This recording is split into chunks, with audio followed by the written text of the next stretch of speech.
Shri Krishna એમ.કોમ semester 3 ની book છે advance cost accounting નામની બુક છે. તો આમાં થિયરી તમારે પૂછે છે. એક્ઝામ ચોથો પ્રશ્ન હશે થિયરીનો. તો એ થિયરીના 15 માર્ક આપણે આ વિડીયોમાં આપણે કેમ મેળવે આપણે જોઈ લેશે. થિયરી આખા જોઈ લઈએ શું આવે થિયરીમાં. ચોથા પાઠમાં તમારી થિયરી પૂછે. ચોથાનો એ હે પડતર ઓડિટ, એનો વિડીયો બનાવી દીધો છે, તમે જોઈ લેશો. પ્લેલિસ્ટમાં વિડીયો હશે. પછી ચોથાનો બી હે ને પડતર ઘટાડો આપણે જોઈએ અત્યારે. તો આ ચેપ્ટર 4B હે પડતર ઘટાડો. આમાં તમારા એક્ઝામમાં ચોથો પ્રશ્ન પૂછ્યા હે થિયરીનો. તો એને કંઈક રૂપરેખા છે. આમાંથી મોસ્ટ ટાઈમ આપણે હમણાં જોઈ લઈએ. તો પ્રસ્તાવનામાં શું એને કીધું કે ધંધાકીય એકમ હોય, ઔદ્યોગિક એકમ હોય, તેનો મુખ્ય હેતુ શું હોય? નફાકારકતા. નફો વધારવાનો કે નફો એ કેમ મેળવી શકે? તો એ શું કરી શકે? નફો કેમ મેળવી શકે? નફો કેમ વધારે ને વધારે મળે? તો એનો એક વિકલ્પ એ કે વેચાણ કિંમતમાં વધારો કરે. વસ્તુ 10 રૂપિયાની વેચતી હોય તો હવે 15 રૂપિયાની વેચા તો મને વધારે રૂપિયા મળે ને, મને નફો વધારે થાય. એ ન કરા તો હું શું કરા? મારા ખર્ચ છે વસ્તુની પડતર અંકુશમાં રાખવી, એટલે કે પડતરમાં અંકુશમાં રાખ્યું અથવા તો પડતરમાં કાયમી ઘટાડો કરવો. વસ્તુની પડતર એટલે કે વસ્તુને જે ખર્ચ હોય ને, વસ્તુ બનાવવા પાછળ, ઉત્પાદન પાછળ જે ખર્ચ થાય ને, પડતર એટલે એક પ્રકારનો ખર્ચમાં ઘટાડો કરા અથવા તો હું ખર્ચ અંકુશમાં રાખા તો મને નફો વધારે મળે. એના માટે આ બધું જરૂરી છે. પડતર ઘટાડો અને પડતર અંકુશની રીતે તમારે થોડુંક પ્રાસ્તાવિકમાં લખી નાખવાનું. એના પછી પડતર ઘટાડો છે તેનો અર્થ આપી ગયેલ છે કે એના અર્થમાં શું એને કીધું? તો પડતર ઘટાડાનો અર્થ ઉત્પાદિત માલ એટલે કે આપેલી સેવા એકમ દીઠ પડતરમાં કાયમી ઘટાડાની પ્રાપ્તિ કરવી. પડતર ઘટાડો એટલે ઉત્પાદિત માલમાં કાયમી ઘટાડાની પ્રાપ્તિ કરવી. એ રીતના વ્યાખ્યા બને. બસ આ રીતના વ્યાખ્યા આપી ગયેલી. નીચે પણ કે બગાડને બધું દૂર કરવું, પ્રક્રિયામાં ઝડપ લાવવી અને ઉત્પાદનમાં વધારો કઈ રીતના છે. એના પછી પડતર ઘટાડાની લાક્ષણિકતા. ઘટાડાથી શું લક્ષણ થાય છે કે લાક્ષણિકતા શું હોય એની? તો લાક્ષણિક પડતર ઘટાડો છે એ શું છે? વાસ્તવિક હોવો જોઈએ. કેવો હોવો જોઈએ પડતર ઘટાડો? લાઇનમાં લખવાના ખાલી લીટીમાં છો. વાસ્તવિક હોવો જોઈએ. પડતર ઘટાડો કાયમી ધોરણે થતો હોવો જોઈએ. પડતર ઘટાડો ટૂંકા ગાળાનો કામચલાઉ ન હોવો જોઈએ. શું? કામચલાઉ ન હોવો જોઈએ. પછી વસ્તુની ગુણવત્તામાં ઓલું ન થાય, ગુણવત્તા બદલાવ નાખો, તમે ગુણવત્તા ઘટાડ નાખો તો ન હાલે. ગુણવત્તા સારી જ રાખવાનું. એ રીતના જોઈને લાક્ષણિકતાના મુદ્દા આપી ગયેલ છે. પછી તફાવત આપી ગયેલ છે. અહીંયા જો આ તફાવતની થોડીક વિગત છે. થિયરી મેં ને વિદ્યા ઓલું પડતર ઘટાડા ને પડતર અંકુશ. પડતર ઘટાડો એટલે શું થાય? તો પડતર ઘટાડો એટલે કે એકમ દીઠ પડતરમાં ઘટાડો કરવાનું કાર્ય. પડતરમાં ઘટાડો કરવો એટલે પડતર ઘટાડો. ને પડતર અંકુશ એટલે કે અંદાજપત્રમાં જે લક્ષ્ય હોય ને, આપણો હેતુ હોય ને, હેતુ મુજબ પડતરને અમુક મર્યાદામાં રાખવી. કે પડતર એટલી જ રાખવી. 10,000 લાખ હોય તો એટલી જ રાખવી, નાથી વધવી ઓછી બહુ થવી જોઈએ નહીં.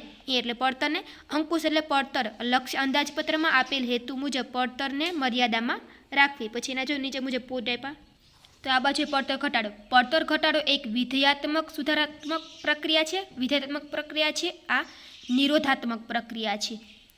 પછી અહીંયા માહિતી આપી હતી કે સ્વીકારવામાં આવતા નથી. શું કીધું એને? પડતર ઘટાડામાં કોઈ પરિણામો સ્વીકારવામાં નથી આવતા અને આમાં પરિણામો સ્વીકારવામાં આવે છે. ભવિષ્યના ઘટાડા પર આધાર રાખે છે. આ ભૂતકાળ પર છે. રેડી? ભૂતકાળને લગતું છે. ગતિશીલ દ્રષ્ટિકોણ છે. અહીંયા ગતિશીલ દ્રષ્ટિકોણનો અભાવ છે. પછી કાર્યક્ષેત્ર વિશાળ છે ને કાર્યક્ષેત્ર મર્યાદિત છે. એ રીતના જો આ મુદ્દાઓ હતા તફાવતના. હવે છે પડતર ઘટાડાના હેતુ. એખાને આપણું આખું કઈ વાર્તા હોય, વાર્તાને જે તમે સ્ટોરી યાદ રાખજો કે પડતર ઘટાડો આવે, પછી એના પ્રસ્તાવના, જો પહેલાં પ્રસ્તાવના આવે, પ્રસ્તાવના પછી શું માઇન્ડમાં હોવું જ જોઈએ. શું છે કે પહેલાં પડતર ઘટાડો. પડતર ઘટાડામાં પ્રસ્તાવના એટલે કે નફાકારકતા વધારવા માટે આપણે ઘટાડવું પડે. એ રીતના આપણે સમજ્યું તો એ. પછી એને લાક્ષણિકતા. તો લાક્ષણિકમાં અર્થ હતો તો અર્થ આપણે સમજ્યો તો પડતર ઘટાડાનો અર્થ. પછી શું આવશે? લાક્ષણિકતા. લક્ષણ શું છે? એ કાયમી હોવો જોઈએ, વાસ્તવિક હોવો જોઈએ, વસ્તુની ગુણવત્તાને ભોગે ન હોવો જોઈએ. એ રીતના લીટી લાઈન લખવાની હતી. પછી હતા પડતર ઘટાડો અને પડતર અંકુશ તફાવત. ઘટાડો કોને કહેવાય અને પડતર અંકુશ કોને કહેવાય? એના પછી પડતર ઘટાડાના હેતુ. તો હેતુ શું છે? જો પડતર એટલે ખર્ચ ઘટેગા તો શું થાય? આપણે નફો વધે જાય એટલે કે નફાકારકતામાં વધારો થાય. પછી ઉત્પાદનમાં વધારો થાય ને, કે કાર્યક્ષમતા વધી ગઈ, આપણે નફો વધે તો આપણે શું કરીએ? ઉત્પાદન વધારી દઈએ. પછી આંતરરાષ્ટ્રીય બજારમાં ટકી શકીએ આપણે નફો હોય તો. ને પછી શું થાય? આપણે રાષ્ટ્રની આર્થિક સમૃદ્ધિમાં વધારો થઈ શકે. તો 4 હેતુ હે. પડતર એટલે ખર્ચ ઘટે તો મને નફો મળશે. નફો મળે તો ઉત્પાદન વધારીશ. ઉત્પાદન વધારીશ તો બજારમાં ટકી શકીશ. ને બજારમાં ટકીશ તો આર્થિક સમૃદ્ધિ થશે. રેડી? આ થોડુંક જોઈ લેજો. પડતર ઘટાડા કાર્યક્રમની આવશ્યકતા છે. તો આ હે ને પોઈન્ટ આપ્યા. પોઈન્ટ છે એમાં પછી પેરેગ્રાફમાં તમારે લખવું પડે. આવશ્યકતા છે તેમાં કેટલા પોઈન્ટ આપ્યા? જો આ પ્રકારના 8 પોઈન્ટ આપ્યા. પડતર ઘટાડા માટે યોગ્ય કાર્યક્રમ કરવો, પછી યોગ્ય તંત્રની રચના કરવી, પછી ખર્ચ લાભની સરખામણી કરવી. સરખામણી થઈ ગઈ પછી ઉચ્ચ સંચાલનનો સહકાર. એના પછી બધા ક્ષેત્રોને આવરી લે છે. પડતર ઘટાડો એ કર્મચારીનો સહકાર હોવો જોઈએ. પછી સંદેશા વ્યવહારની કાર્યક્ષમતાની રીતને જો પોલું આપ્યું, ટોપિક પોઈન્ટ આપ્યા, એ પોઈન્ટની અંદર તમારા પેરેગ્રાફમાં લખવાનું. આ પ્રશ્ન પર ક્યારેક પૂછી શકે એટલે તમે લોકો થોડુંક જોઈ લ્યો કે પડતર ઘટાડાના ક્ષેત્રો અથવા તો વિસ્તાર કહે તો વિસ્તાર શું છે એને પ્રણાલીગત વિસ્તારો છે 9 પોઈન્ટ આપ્યા એમાં. એના પછી આધુનિક વિસ્તારો છે. આધુનિક વિસ્તારમાં 3 ટેકનોલોજી, વસ્તુ સેવાની ગુણવત્તા અને સંચાલન શૈલી 3 છે. અને આમાં 3 આપ્યા છે. વિસ્તાર શું છે એની ડિઝાઇન હોઈ શકે, ખરીદી હોઈ શકે, ઉત્પાદન, કર્મચારી સંચાલન, નાણાકીય સંચાલન એવું બધું એના પ્રણાલીગત વિસ્તાર છે. અને આધુનિક વિસ્તારમાં આ આવે થોડુંક જોઈ લેજો પોઈન્ટ છે. પછી પોઈન્ટમાં જો તમારી રીતના પેરેગ્રાફ લખવાનું. એના પછી આ મોસ્ટ એમપી છે, એક્ઝામ 2-3 વખત પૂછાયેલું છે. પડતર ઘટાડાની પ્રયુક્તિઓ કે અથવા તો ઓજારો કે પડતર ઘટાડાની પ્રયુક્તિમાં એને શું આપ્યું છે એમ 1 2 3 4 લીટીમાં જ લખી નાખ્યું લાઇનમાં. આપણે શું કરશું, પડતર ઘટાડાની પ્રયુક્તિ કહે તો કેટલી પ્રયુક્તિ છે 14 પ્રયુક્તિ છે અથવા તો ઓજાર 14 છે.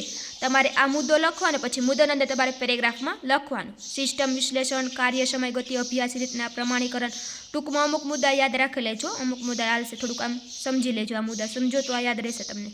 રેડી, મોસ્ટ એમપી છે. એના પછી પડતર ઘટાડાનું મહત્વ, ફાયદા કે લાભ ગમે કે એ પણ મોસ્ટ એમપી છે. એમાં પાછું લાઇનમાં લીટીમાં લખી ગયેલ છે કે ઘટાડાથી શું થશે, તમારે નફામાં વધારો થશે, પછી તમને શું થશે, ઉત્પન્ન જો શું થશે, બજારમાં સ્પર્ધા કરી શકશો, વેચાણ કિંમતમાં ફેરફાર કરી શકશો, કંપનીની શાખમાં વધારો થશે, તમે ડિવિડન્ડની વહેંચણી કરી શકશો, પછી ઉદ્યોગ છે તો ઉદ્યોગનો વિકાસના કાર્યક્રમો કરી શકશો, નફાનું પુનઃરકાણ કરશો અથવા અનામત તરીકે તમે રકમ રાખી શકશો, પછી વસ્તુની ગુણવત્તામાં તમે સુધારો કરી શકશો, સમાજને સારી વસ્તુ પૂરી પાડી શકશો. એ રીતના જોઈને ફાયદા આપી ગયેલ છે. મહત્વ, ફાયદા, લાભ ગમે એ તમે કહો તો આ રીતના એના મહત્વ, ફાયદા હતા. જો એ રીતના મુદ્દા છે તમે જોઈ લેજો. તો બસ આ વિડીયોમાં આટલું જ.